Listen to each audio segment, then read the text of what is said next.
Ассаламу алейкум ва рахматуллахи ва баракатуху. Машина, көлік, жана автобустарда кей кездерде намаз оқып қаламыз. 5 уақыт намаздарымызды ишарамен оқып қаламыз. Өйткені тұрып оқу мүмкін болмайды.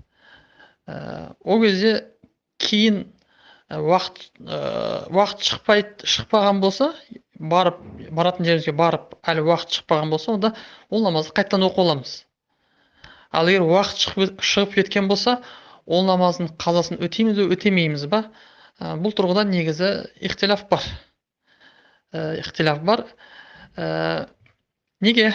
Өйткені егер классикалық кітаптарымызға қарайтын болсақ, егер адамның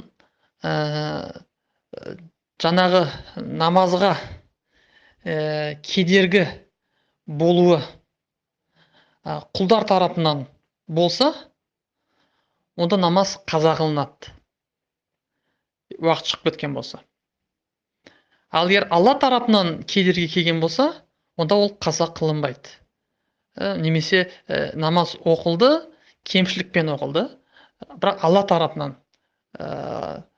мысалы түрлі себептермен ауру мысалға болуы мүмкін, тағы да басқа. Ал егер құлдар тарапынан болып жатса, ол себеп, онда қазасы оқылады деп кітапта келеді. Мысалға адам аттың үстінде келе жатыр, жануардың үстінде келе жатыр, бір орманның арасынан өтіп бара жатыр, ол жердің бәрі жыртқыш жануар, қазір түсіп намаз оқитын болса, өте қауіпті. Адам не істейді, мәжбүр кетіп бара жатып, аттың үстінде намаз оқыды, уақытта шығайын деп жатыр. Кейіннен ол жерден шыққаннан кейін намазды қайтадан қаза қылып алу керек. Неге? Өйткені ол жердегі намазға кедергі, намазды толық оқуға кедергі жаңағындай жаратылыс махлуқат тарапынан болғаны үшін. Осы мәселені жаңағы біздің күніміздегі автобус, пойыздағы намаздарға кейбіреулер қияс қылады. Яғни пойызда кейде тұрып намаз оқи алмайсың, отырып намаз оқисың. Автобуста дәл солай. Сол кезде жаңағы өткен бұл жерде намаздың толық аяқты кәміл оқылуына кедергі бұл жерде махлуқат тарапынан, жаратылыс тарапынан болып жатыр. Алла Тағала тарапынан емес. Мысалы, сол үшін жаңағы кітаптарымыздағы мәселелерге қияс қылып, кейіннен адам ол намаздарды қаза қылсын дейді бір топ ғұлама. Кейбір ғұламалар айтады, бұл негізі умул бәлуа. Яғни умул бәлуа әбден қазір кеңінен тарап кетті. Яғни бұл жерде бір дарура, мәжбүрлік бар. Әркімнің басынан өтеді. Өйткені әркім қазір жолға шығады, машинаға отырады, автобуста отырады, пойызда, тағы түрлі себептер бір жерге барады. Яғни екінің біреуінің басынан өтеді бұл. Өте жиі қайталанып жүрген жағдайлардың біреуі. Сол үшін егер кісі қазір қаза қылу керек десек, онда қаншама намазын қаза қылу керек, қанша уақыт алады, бір адамға бір қиыншылық себеп. Ал дінде, Алла Тағала дінде бір қиыншылық қылмаған аяттардан да оны аламыз. Демек, бұл дінде бір жеңілдік бар.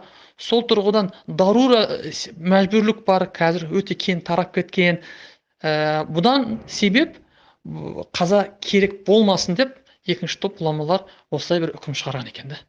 Яғни иллет белгілі болып тұр. Себеп дарурадан, мәжбүрліктен себеп деп айтып жатыр.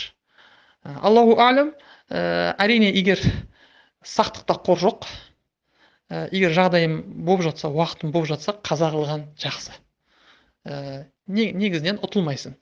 Ал егер шынымен де мысалы адам кейде пойызда 3 күн, 4 күн жүріп қалуы мүмкін, жолда, сапарда намаздарын бәрін ишаратпен оқуы мүмкін.